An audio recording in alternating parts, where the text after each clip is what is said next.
There's a certain scream that echoes through time, not of horror, but of heartbreak. The story of Frankenstein's monster isn't about the monster at all. It's about what happens when humanity tries to play God and loses its soul in the process. From Mary Shelley's candlelit nightmare to the silver scream tortured creature, this is the evolution of Frankenstein's monster explained. It all began in 1816, what history calls the year without a summer. Mary Shelley was just 18 years old, trapped indoors near Lake Geneva when her husband, Percy, and the infamous Lord Byron. Bored and restless, they challenged each other to write ghost stories. And what emerged from Mary Shelley's dream that stormy night wasn't about a ghost, but rather a question. What if a man could create life? What if the results was something too human to destroy, yet too unnatural to love? And so she came up with Frankenstein. In Frankenstein, or the modern Prometheus, published in 1818, Victor Frankenstein is a young scientist obsessed with conquering death. He spends 2 years creating a living being from dead matter in his attic laboratory in Ingolstadt. Horrified by what he made, he abandons the creature, who wanders alone and confused through the wilderness. The creature eventually hides near a small cottage, secretly learning language and human behavior by observing a kind blind man named Delassie and his family. When he finally reveals himself, the family rejects him in fear, breaking his heart, filling him with anger towards humanity, and Victor in particular, for he was his maker. Seeking revenge, the creature kills Frankenstein's brother William and frames the family's servant Justine, leading to her death. When Victor confronts him in the Alps, the creature demands a female companion, promising to disappear forever if granted one. Victor begins the work but destroys the second creature before finishing, fearing that the creation of a monstrous race. Furious, the monster vows vengeance, killing Frankenstein's best friend and then his bride, Elizabeth, on their wedding night.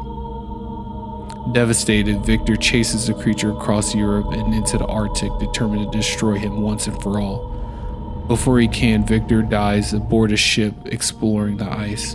The monster finds his creator's body, mourns deeply, and vows to end his life by fire, disappearing into the frozen wasteland forever. Forget what you know about the Universal films, the green skin and the electric bolts from the neck.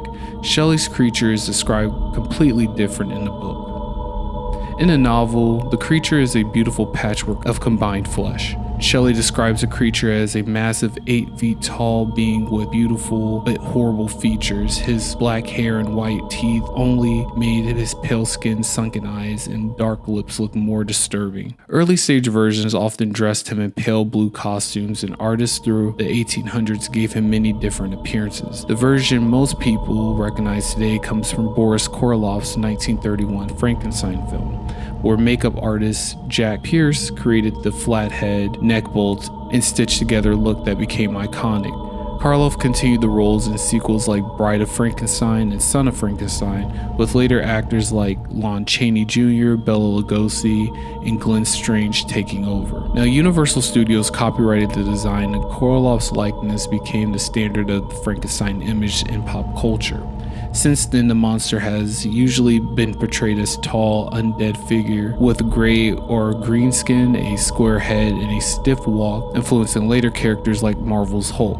The 1994 Mary Shelley's Frankenstein starring Robert De Niro turned to the book's version, closer to human but scarred and stitched, full of sorrow and intelligence. However, the closest iteration of Frankenstein's monster came from the 2014 show Penny Dreadful, which drew from Shelley's original description, portraying the creature named Caliban in the show as poetic and emotional, with dark hair and pale skin.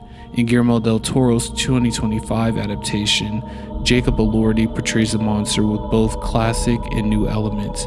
Enormous, stitched, and immortal, yet graceful and deeply human, exploring the creature's pain, intelligence, and longing for connection. One thing that was portrayed accurately in these films is the monster's personality. Coming from Mary Shelley's story, the creature is shown to have an emotional and intelligent comprehension, a being who longs for companionship and understanding. He teaches himself to read and to speak after finding books like Paradise Lost and The Sorrows of Young Werther. From the start, everyone who meets him actually fears and rejects him, even Victor Frankenstein, who runs from him in horror. When the creature sees his own reflection, he's devastated by his appearance and turns bitter after being denied love and acceptance. In the end, he couldn't even accept himself. However, through the novel, you find that he lives peacefully and even mentions being a vegetarian, eating only plants and nuts instead of harming animals, something that we saw in Guillermo del Toro's version of Frankenstein. Unlike many movie versions, the original creature is well-spoken and thoughtful, able to learn several languages within a year. Later film adaptations often change this. Some make him mute or simple-minded, while others give him limited speech or new personalities through brain transplants. In most versions, he fears fire, though in Shelley's novel, he's unafraid of it and even chooses to end his own life with it. One can say the creature mirrors humanity's external struggle with creation and consequences. He's every invention we made that turned against us, every mistake we've tried to bury. He is science without compassion, genius without guilt. And I think that's what draws me to Frankenstein's monster. He didn't ask to exist. He didn't ask to be hated.